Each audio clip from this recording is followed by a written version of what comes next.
this time, I'd like to call Anna Navarro from the Illinois Prison Project. Anna, thank you. Hello, everyone. I'm here to talk about my experience arriving to Dwight and then unexpectedly being transferred to Logan Correctional Center. It literally did happen overnight.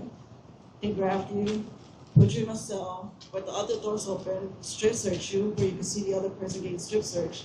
All your items been taken from you, and while you were getting packed. The thought of a lot of people having to go through this again. A lot of women there only get money maybe once a year from their family members. So as you do that, you pack up and you stock up on what you need for the year. If you get transferred, you get reduced to the bare minimum. 2 t-shirts, 2 socks, 2 underwear, a bar of soap, 1 shampoo, 1 conditioner, etc. To know that you're going to lose all of that yet again, the little that you have stocked up, that you have built to make sure you're comfortable, and go through that again, it's very hard.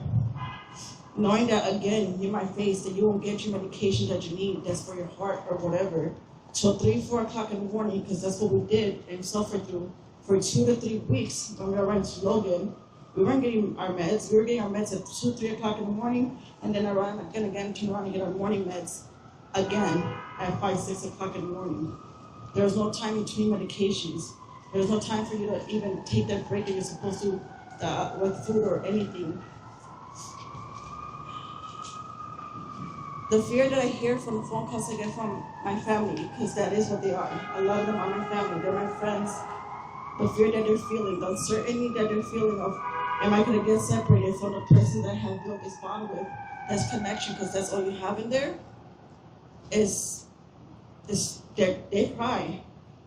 Knowing that they don't know where they're going to go, if their family are going to even be able to go visit them, depending on where they're going to be put at. Because, like we said, yeah, we got moved away from our families when we were in Dwight. Our families were an hour, 2 hours away from us. Now it's 3, 4 hours. Nobody knows. Nobody knows what's going to happen to their properties. A lot of people's TVs were broken. Their radios were broken at the time. And were they replaced?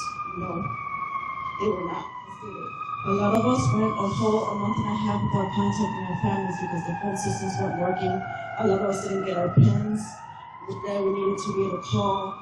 We also went a whole almost 2 months without being able to shop and get the basic hygiene that we needed for those 2 months, especially if your items went missing or anything like that during the transport, or if you just had arrived to the light and you didn't get to shop because they shut down commissary 2 weeks ahead of time.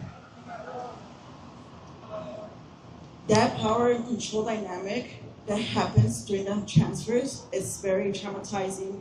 The uncertainty of it all sends your body in a fight mode, which nobody wants to go through that. Prison's already hard enough. Being away from your family, your friends, and your loved ones are hard enough. And knowing that you might get pulled away from the few people that you build that connection with there, because you don't know if you're going to end up in the same roommate or same cell or situation with the persons that you build that bond with. It's just heartbreaking. Like, I get calls all the time from them. They're crying, they're asking me, what am I hearing? What can be done? They don't want to go through this, but they don't want to live in Logan no more.